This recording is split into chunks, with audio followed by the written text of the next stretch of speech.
Rock and fucking roll. Yeah, man.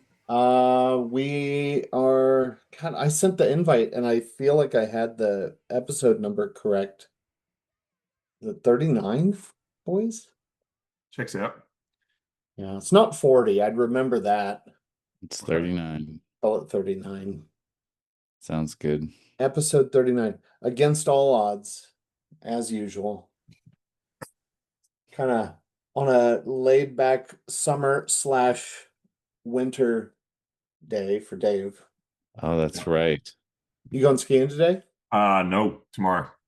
Snowboarding. Fine. Well, that's what I mean. Skiing is sort of like the inclusive term, and I'm nothing if not inclusive. So, what have you been up to, Ben? I flew back home today. I was doing you guys, you wouldn't have heard of it. I was actually supporting one of Dave's favorite activities, a safety stand down. Yes. And I thought about Did you solve it? I thought about just patching you in. Well, in my defense, I didn't design it or prompt it. I was asked to come do a talk there, which I did and probably did solve it if I guess right. I think so. I'd be disappointed if you didn't go in with a full sloth suit with your "Don't Be Fucking Lazy" t-shirt on. Don't be so fucking lazy. Quit being fucking lazy. No, it was good, man. It was a good group of folks, 300 folks or so. A lot of younger people. I was talking with someone about this. There's like the Gen Z stare. Do you know what this is? I'm fine. You make me sound like the old one. I think I feel like I am the old one. Yeah, like if we don't know what it is, does that make you the old one? Doesn't that make us the old ones? I don't know. Chronologically, I think you are. Like you're like almost dead. All signs point to yes. Anyway, there's a lot of blank stares. There's not a lot of interaction in the audience. And I was like, man, felt like I was crushing it here. And these guys are just like mad dogging me. Anyway, we made it through. They survived. That's good. I didn't get any tattoos while I was there. Still pool season, man. Sun's out, guns out. Jeez. All right. Scheduled yet. Nice. Who's behind you? I got Bouncing Souls, man. Nice. I had the phone on a shuffle from the Punk and Drublic festivals, and it got on a Bouncing Souls thing. And I thought, man, I forgot. I like these guys. They're pretty good. I dig it. So there they are. Very nice. Ron, I don't even know. You wouldn't know. Well, it's so pixelated, nobody would. Yeah, well, so because it's a screenshot of a YouTube video, because I happened to find a photo of my phone. I happened to find someone who had who did a recording of one of the shows that my band did. That young lad is me. Oh, cool. Yeah. Throwing the horns up. Yeah. The guy, the drummer, you have an Jeff Riley. He actually just passed, and then Mike Lewis right there, Kyle Hupp, bassist out of it. This was the band Polar. So yeah, that's me. I was like, oh shit, that's pretty cool.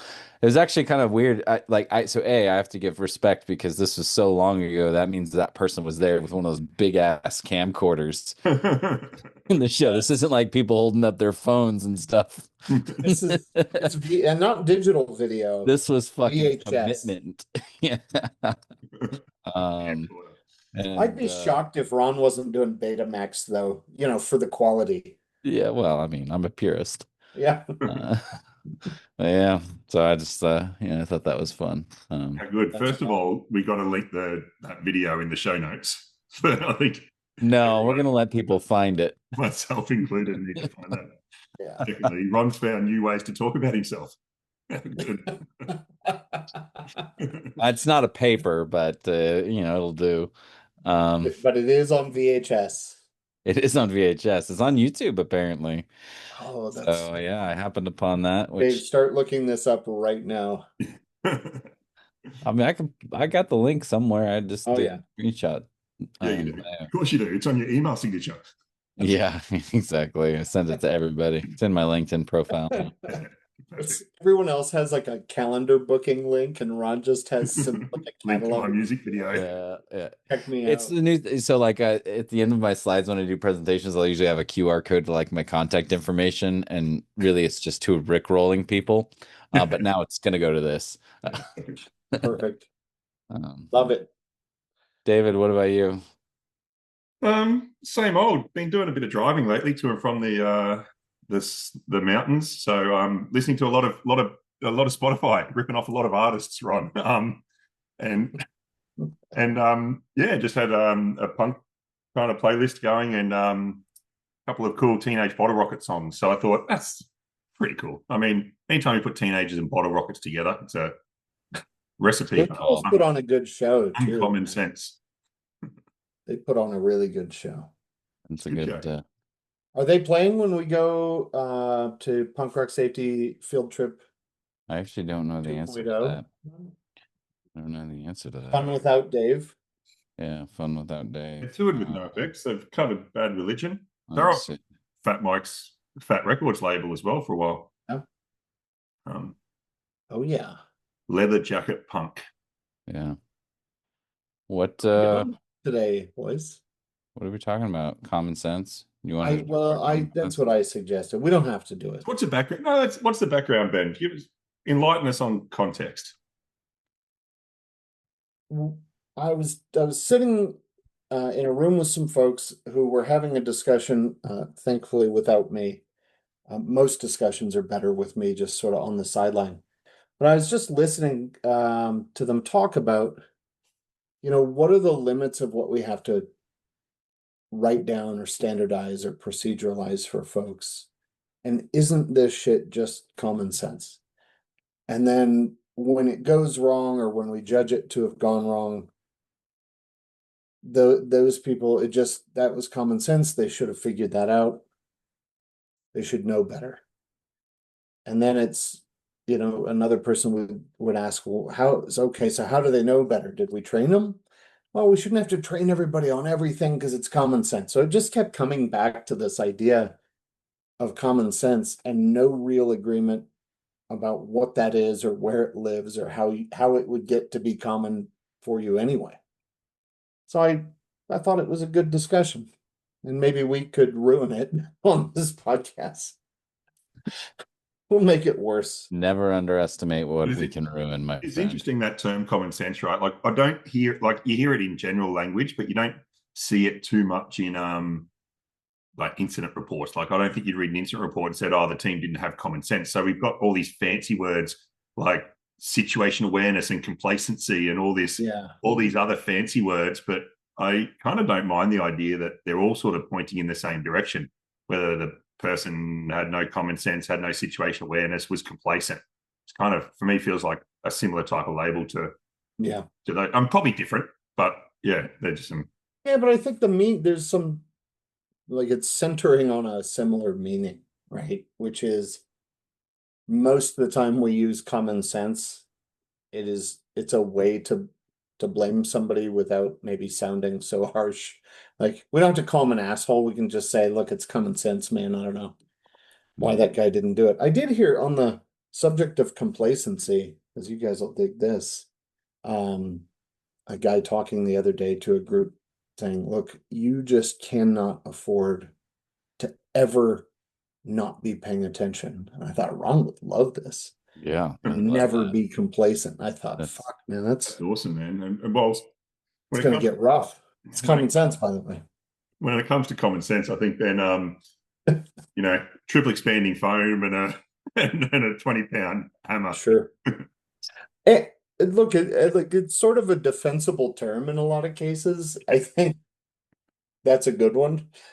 Well, there's no universe where throwing a hammer at triple expanding foam is common sense, like good sense. So to that point, like, what do we mean when we say common sense? Like, what do they mean? Like, what is that term? Where are you going? Oh, I'm coming back. Sorry. Okay. I'm That's just like, fuck it, I'm done. And no, I'm just I brought up the topic. That's Yeah. all I'm doing. It's common sense why I'm leaving, you fucks. figure it No, out. my Yeti of a dog was about to push the door off the hinges here with his giant head. So But it's a good question about definition, because it's could be one of those words that we all talk about but don't know, because is it something like knowledge and experience that we would expect someone to have? Is that I guess, yeah, right. Like it's like this pre-equipped knowledge or skill set that people, yeah, like, generally understood to be available in the general population? yeah, I guess, right. but it's almost always predicated on looking back at something, Yeah. right? 'Cause if you were to just dispense a catalog of quote common sense to folks, you would never cover it all. There'd be something. So I think it's more than just knowledge. I think it's meant to capture some expectation that a person can reason through something Hmm. or some basic level, at Well, least as well as the person judging them. I think that's right, that reason through part, because often when I hear people talk about common sense, it's got an if then sort of idea to it. Like I remember one time I was on a ride along with some guy in the Upper Feather River of California, just like way up in the mountains and stuff like that. He worked for the water department. I was just kind of riding along with him, understanding his job, and he was just talking about things. And he's like, and you got to have some common sense. Like, for example, you're, walking through kind of a rancher's area, inspecting the land. You see a cow sitting there all by itself. That's not a cow. That's a bull. And like, and as soon as he said, I was like, holy shit, that makes so much sense. But like, I never knew that before. Like, I've only ever lived in cities and stuff like that, and suburbs and whatnot. Like, I've never lived on a farm. So, but to him, that was like common sense. Like, if you see this, then that means that, right? Like, it was like you should be able to reason through, and the logic of it made sense once he said it, but it wasn't like something I came with. I wasn't born with that knowledge, so to speak. You know what I mean? Yeah. So I was thinking of, so that when I mentioned it, like experience, I think that the word like you mentioned there, like which is like it's acquired knowledge, right? Like it's not inherent to being a human. Like it's acquired knowledge about situations. And so we talk also sometimes with Ben was talking about new folks to industry or Gen X1 or whatever, the Z or whatever it is. Z. Zed. Maybe some of that. We run out of letters, so we're fucked now. It's alpha. We got to start over. It's Gen Z, then it's Gen Alpha. It's great. We just keep going around in loops, bud. Perfect. All right. But this idea, they're saying like put an old head on young shoulders, because we also talk about that when we talk about new people. It's like, and maybe that's some way related to common sense, because if you're really experienced, there's going to be a lot of things that you kind of know, and you just kind of assume that everyone knows. And then people coming into that situation like, well, fuck, I don't know the difference between a cow and a bull. Like the milk's in the supermarket, right? Like what the beef's on the shelf. Like what's it? Put an old head on a what? Do you not hear that? Is that put an old? I've never heard that. It makes sense. I mean, I've seen it on the T-shirts from Epstein's Island. Oh, whoa! Oh, an old head on a young my. body. Jesus Christ, man, that's cancer. Oh right. my! We can all go back to the rest of our day. But no, well, it's a very, very common saying about you can't put an old head on young shoulders. It's basically about saying people need to acquire the experience for themselves. And so I think when it comes to common sense, it comes back to where you started, Ben. Is like kind of what are you doing as an organization to kind of make some of that tacit knowledge common? Well, and that's kind of cool too. You can't. I'm not going to disagree with that, but I think there's a lot of literature on the topic of accelerating expertise too. There you go. And so maybe that's and a lot of industries are seeing this, right? They've got this mass exodus of experience, and a lot of younger folks coming in who the old heads say don't have that common sense, but we're trying to teach mechanistic thinking and procedural thinking, and those folks learned experientially. in a lot of cases, right? They had to go through and fuck up and learn and kind of codify those things. And because of what they did, now procedures exist. And it's like you said, Dave, I don't know, the milk is just in the supermarket.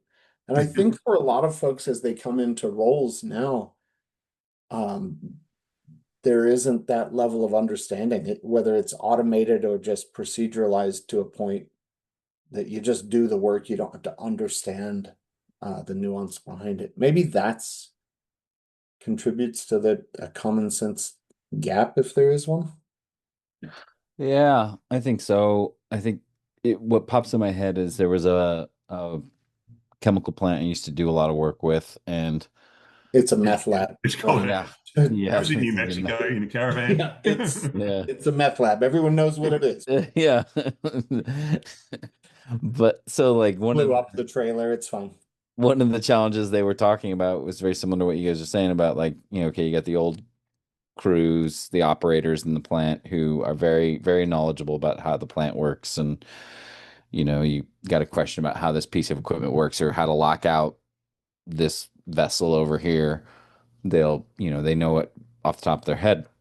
And then you got the new crews that are coming in and, they're, just learning the stuff. And you talk about how these people know these things and how they're acquiring the knowledge. Well, the old guard, they were around when the plant was far less reliable. Mhm. And so it broke a lot. So you had to shut it down, start it up, figure out, okay, troubleshoot all these things. And, over time, they've figured out how the plant's going to fail a lot of the ways. And so, those things have been fixed. And so the plant's far more reliable these days. And so now the new guard, so the old guard was learning just from, like you said, experiential. They're out there, they're trying stuff.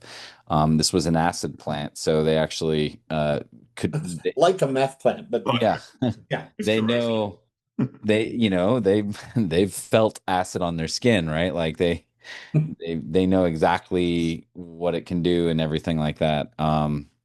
But the new people, they're sitting around, these new operators, they come in, they spend the first week just reading procedures.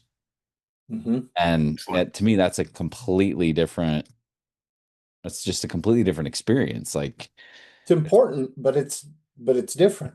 exactly. Like, and so I think when the time comes, and yes, you're going to have on average less failures, but you're going to have, when the failures occur, their severity is probably going to, on average, be worse, right? Because the ability for the plant to recover Hmm. is less, just because you haven't had that experience working through the plant, feeling your way through it to.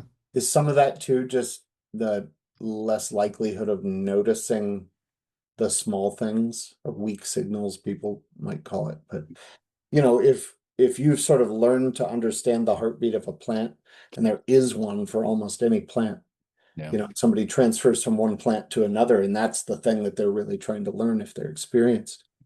I Yeah. think maybe some of it is not noticing. I always think of this too with with troubleshooting.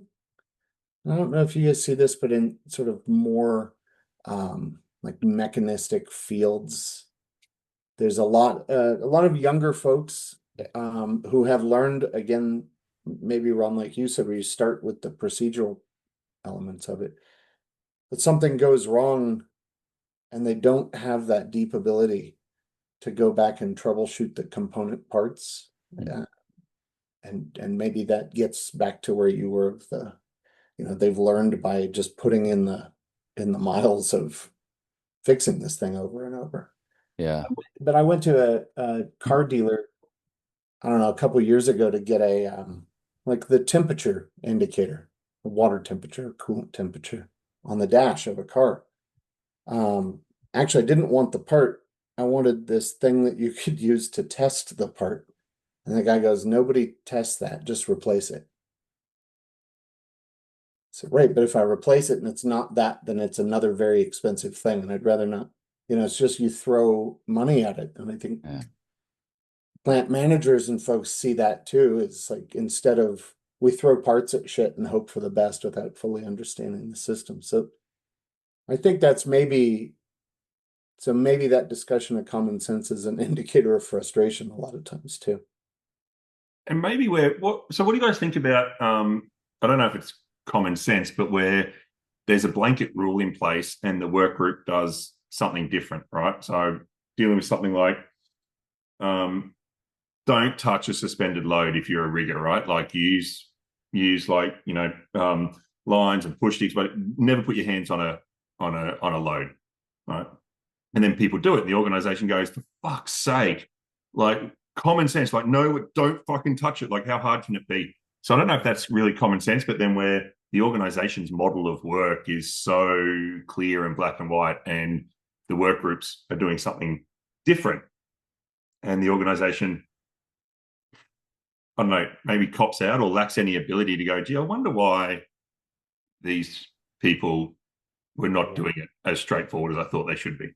Sort of like our discussion about culture too, Dave, where I think where the don't be so fucking lazy came from, or at least escalated, is it's lazy to be able to just say it's common sense I think so. and to write it off as that. Well, from a psychological level, like there are very few things that humans are predisposed to know or be afraid of, right? Like, there's some evidence that Bears. Loud noises and gravity. kind of, And right? bears. Like, Probably bears. well, I mean, no, for real, like Not spiders and snakes, like actually there's some evidence that like humans are naturally much more predisposed to be afraid of them. It's harder to get, the average person to be less afraid of them. You can train people to be afraid of guns, but that takes a little bit more effort than it does to, well, as we know in the United States, it takes a little bit more effort than it does to get them to be afraid of spiders. So that you could say, okay, there's some predisposition there, for most people. Obviously, mileage will vary from person to person. But the fact that like there's like nothing that universally we could point to that like, okay, everybody comes in with this knowledge. There's some elements of gravity, but even that is like questionable. Just says to me that A, it's unreasonable to expect everybody to know something, but B, and I think this is an important point, if it was optimal to like all just have everybody just know stuff, like common sense was optimal, then probably over time we would have adapted to have that. The fact that we don't have that means we need some flexibility and ability to learn and know things in different ways in different situations. Like so like putting your hand on a load, for example. Every Yeah, time we in say general, it, I'm the only one that thinks that's funny, apparently. what? Putting your hand on the load. Stop Okay, putting now your I get hand it. on the load. But All right. All I right. mean, You don't have to tell me twice. handling the shit out of that load. Um, it just, you know what I mean, though. Like at some point, like we have to admit that okay, there is some beneficial aspect to having the variability Yeah, I of think, not having common sense, of not having people come in the door and just knowing this. but I think common sense is open to that definition. I think when people use it, it's like people in England have really good swear words that can mean like six different things in context, right? Fuck could be used a bunch of different ways here. Well, probably in Fucking Australia, A. but sometimes it's you didn't know the procedure. That's sort of a black and white thing. Sometimes it's just you didn't know that was a bull in a field. But You I do think other times now. it's you couldn't even like think through this very simple process. But I think it is that processing that people talk about a lot, right? Like it's common sense. In other words, you should be able to reason through this or adapt to this, and you didn't, dipshit. It's common sense. Yeah. I think that's part of it is you've maybe not as many times as talking about boundaries and all this, but you've talked about things being underspecified, and I think that like common sense is wildly open to interpretation, and maybe that's part of it. No, I agree with that. And I would say, I mean, one of the challenges I think we have is that, like you said earlier, it's a retrospective thing that we typically apply.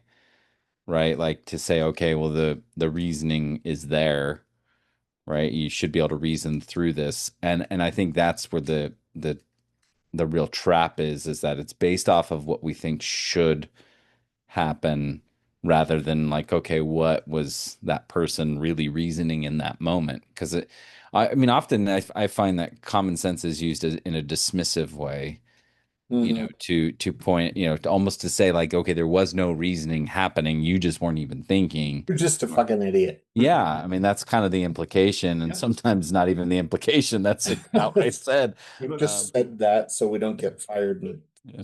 But I think what Ben said was pretty clever. Um, Oh about shit. about All right, see you guys. about no, well, about accelerating expertise, because I think if we think about common sense being sort of domain or context specific knowledge and experience, then proactively you can actually stop and think as an organization, what is that domain and context specific knowledge and experience that our people need to have? You can look through risk registers and incident history, and and talk to folk about the context of work and try to extract that information. Like, I mean, American Airlines did a great thing when they developed their captain's course, which is they went around and spoke to all their captains about, what advice would you give to new captains, and what are the things that you've learned throughout your career that we don't teach you, and things like that. And actually got all that tacit kind of knowledge and turned it into a program designed to accelerate the expertise of new captains. And so I think We should call that uncommon sense and maybe trademark it. I mean, Because it's the why the hell things that not? you needed that weren't common, but you needed and created success even when there was. And to me, I think it gets at more what people actually mean when they say common sense. But I Yeah. think you're right. Like, it's not, it's the shit that people don't know, right? And I think you could be really proactive about that, and going and Yeah. seeking out that information, and thinking about, how do you provide it to people? Yeah.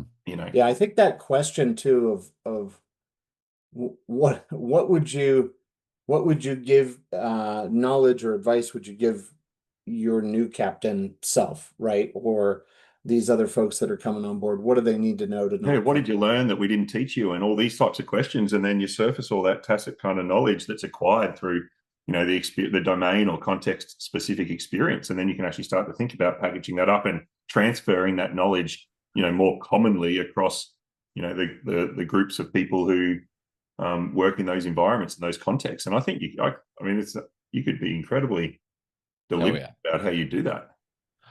And We're I think, trying this process. I'll let you know how it goes, but we're sort of walking with newer folks to a role through a process with very experienced people to debrief some operation and to debrief it, sort of narrating what they think the experienced person knew, saw, noticed, and decided.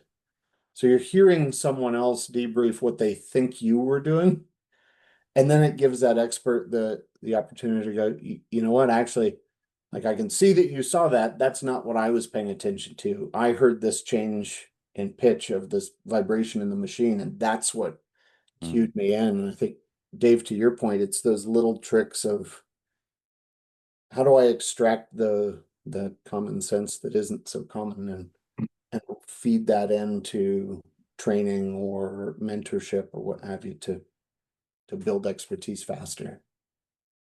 I'll let you know if that works at all.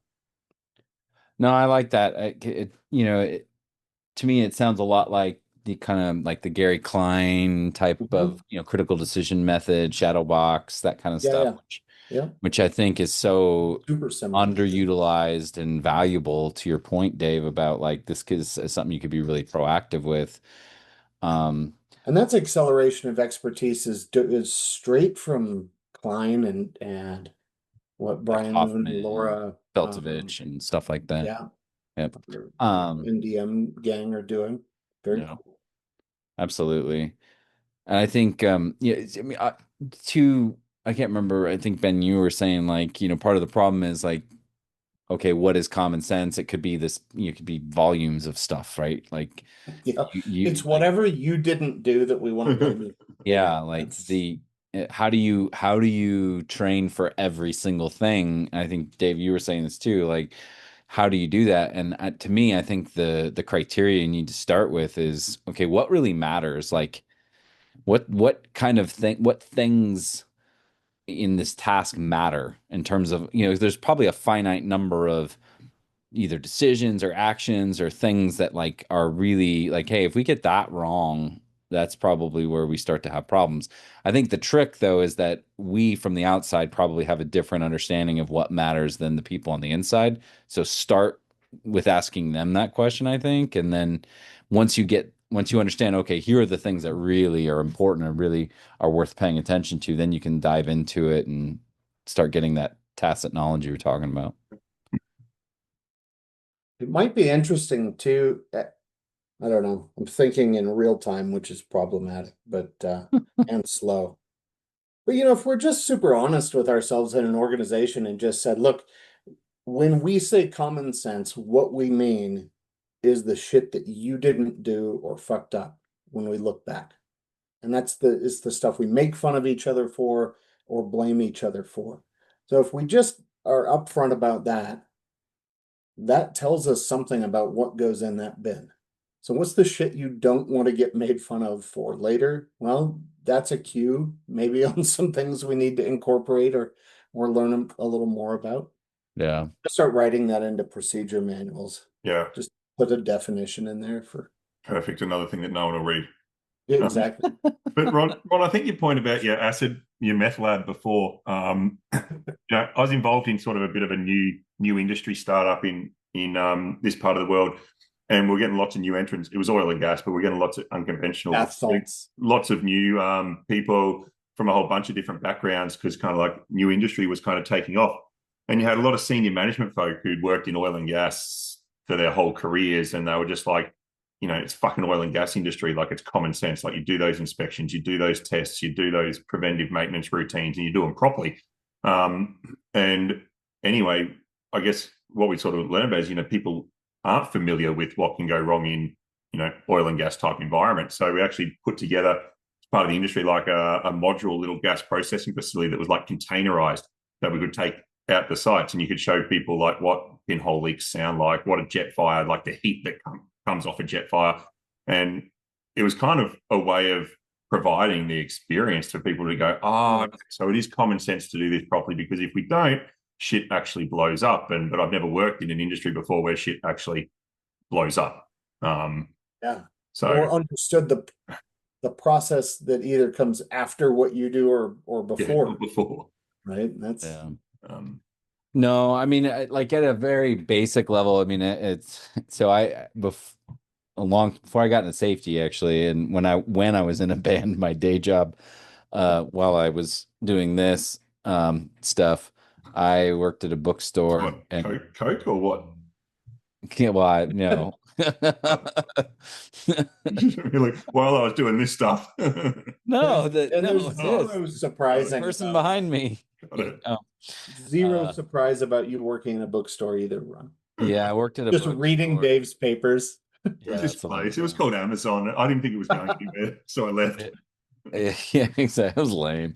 I was employed. They offered me like ownership stake. It was crazy. Yeah. But anyway, 20%.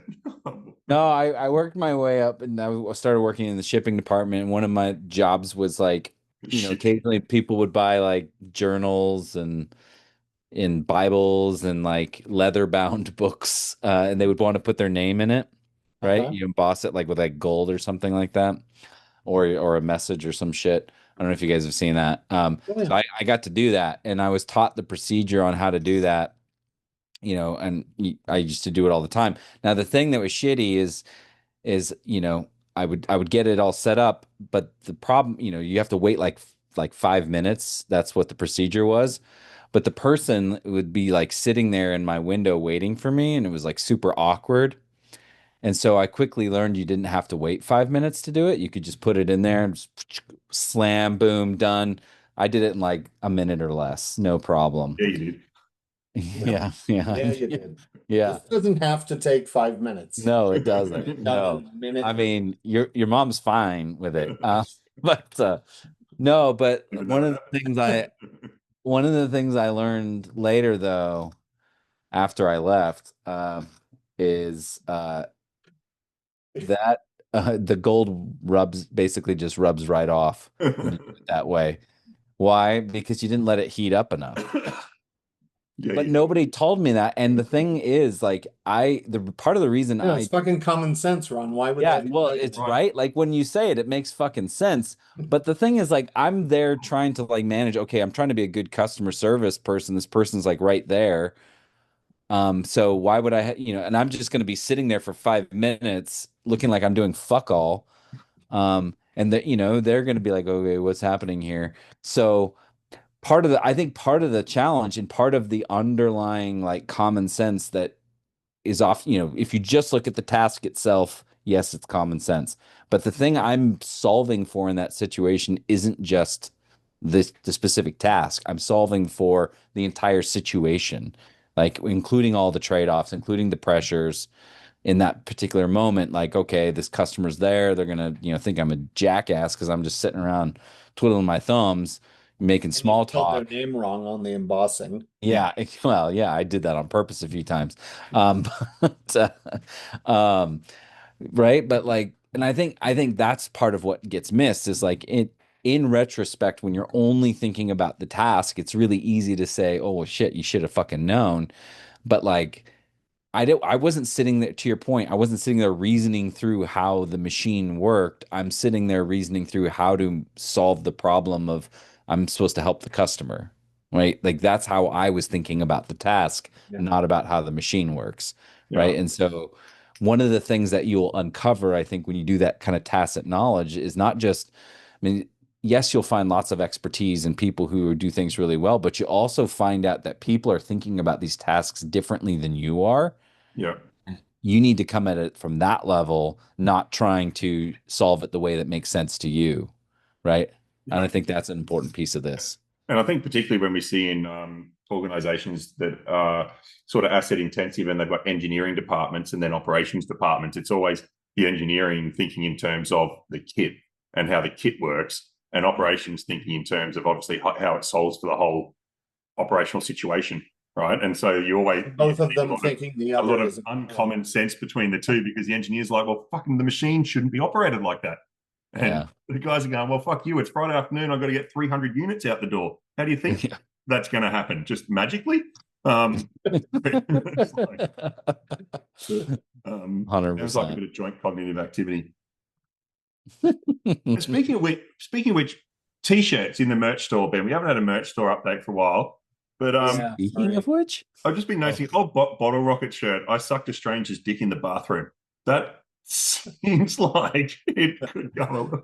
And it's a Bass Pro Shop. It's like I engaged in some joint activity in the bathroom. no. I'm thinking we could do a whole series of t-shirts off the 4Ds TM. And this could be like, what's dumb? And it could be, I sucked a stranger's dick in the bathroom. We'll just have a series of 4 Or is that dangerous? What's dangerous? It's difficult. Tell you that. Oh, It's not God. different for day. It's just No, another, that's just another Thursday. definitely. But I think we should. I think we're due a new T-shirt. We've got the FSMM shirt. Yeah. I think I'm looking. That was a winner. I feel like fuck safety, make money is probably not flown off the shelves like I imagined. I'm just gonna throw it out to our listeners. Oh, boys, we've had a request, by the way, to donate punk rock safety merch to a conference. Which conference? Hold on. Oh, That'd be American Society of Safety Professionals. can we make a special shirt for it? Well, just one that says OSHA sucks dogs' balls. Yeah, this conference sucks ass. This conference sucks ass. And the old Manbo brand. This conference blows. Anybody got Coke? Oh man, where is this? Oh, okay. Oh, I'm not going to throw them under the bus. It's a plant manager conference, but it's an internal thing. So not open to the public, which means we can definitely make a custom shirt for them. Oh, that's fantastic. Yeah, but no, we do need new shirts or new something. I agree with. Yeah, no, there's definitely not enough shit in the merch store. There's like 37 Ben, things. all of Ben's cash is burning a hole in my pocket. I need to spend some of his money. I'm a little upset about the Fuck It bucket too. I thought maybe that one would be a little more popular. Yeah, I got one, but mine was big. Like I think I got the XL, and it was like a. I think it just comes in one size, doesn't it? Yeah, I think it's pretty big. Just a warning to a trap for young players. All right. Well, you got a weird shaped head, so You're a weird shaped head. Oh, got you good. we Dave, it's common sense when you order a hat like that. It's So what measure? We're not all going around measuring circumferences all day. All right, have we solved it? shit. Yeah, sure. I think we get some good advice here, though, right? Like, Yeah, Common sense. we've got good discussion anyway. I'm not sure that it was great advice. Well, no, I think it's Dave fan-fucking-tastic. threw some out there. Dave dropped some knowledge on them. Yeah. That's some common sense, right? Some common sense fucking knowledge. You're going to be welcome. on the rail. You're going to be on the rail all festival. Wear your pit diaper, and always carry an emergency life raft when you're in the pit. There's some whole bunch of common sense. I think the common sense is you don't need a pit diaper if you've got VIP tickets with air conditioned toilets. Double VIP. We need to when we go to the next field trip, we need to bring a raft. Okay. Oh, maybe we can get Punk Rock Safety branded rafts in the merch store. I'll see what I can do. Oh, those will fly off like hot. Ben's going to get like old truck tubes and blow them up and just white spray paint PRS Just on the write side, it. on the Yeah. side and just start flogging these truck tube tires for like $100 each. That's a pretty punk rock thing to do, though. Yeah. I love that. It could float down the creek. You've been to the creek over here, Dave. Yeah. You know, out there cougar hunting. Tube down the creek in your punk rock safety merch. It was a bit Punk cold. rock safety tube. That's It was a bit cold there in Golden in February. It'll be all right. So All Dave's not going to be there, but when's It's that first weekend in October, right? If yeah, people who are there will all go get tattoos. 5th and 6th. 5th and 6th. I think. Wait, no, 4th and 5th. 4th and 5th. I don't know. 4th and 5th of October. Like you'll figure it out. It's near Long weekend, Beach. First weekend. Bad Religion, Descendants. I'm psyched, man, to see Bad Religion. Yeah, me too. I'm gonna be pretty bummed if Ian Madison, who was a guest, 2 or 3. I know he should be here. Ian isn't there. I'd be shocked. Yeah. So let's see if you can get someone to turn up to the field trip. Get one. Somebody to buy skate decks with me. Oh yeah. All right. Sweet, boys. Nailed it. So acceleration of expertise, asking questions about maybe what you didn't get taught and you think maybe new folks should be taught. Yeah. Working through what people notice or what cues they see, not just how to do the job, that kind of stuff. Maybe that's good. Sucking dick in the bathroom. It's good advice. Good advice.